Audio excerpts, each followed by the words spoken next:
Il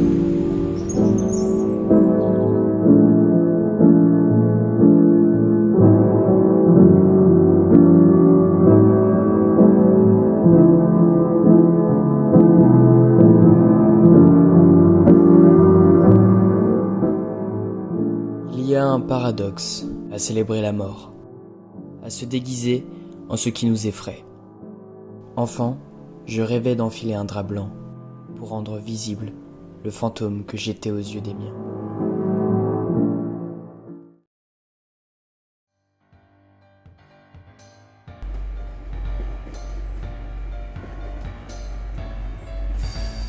Cette soirée a une magie particulière.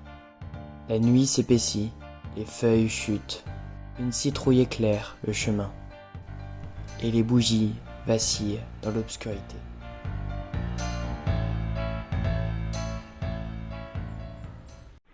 Ce soir-là, les gens ne fuient plus la peur, ils la portent. Le temps d'une nuit, nous devenons le monstre qui sommeille en nous, car nul être n'abrite plus d'ombre que l'humain lui-même.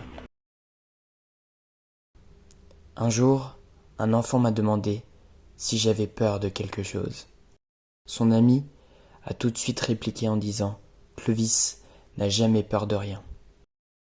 J'ai alors répondu « Si, des monstres. Effectivement, il n'y a pas qu'une seule sorte de monstre.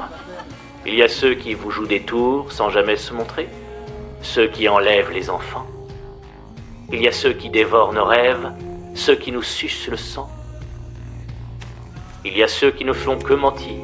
Il n'y a rien de pire que les monstres qui mentent. Ce sont les plus redoutables d'entre tous.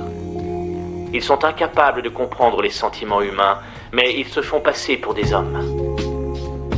Ils se nourrissent, mais n'ont jamais ressenti la faim. Ils étudient beaucoup, mais le font sans aucun intérêt. Ils cherchent à se faire des amis, mais n'ont jamais aimé personne.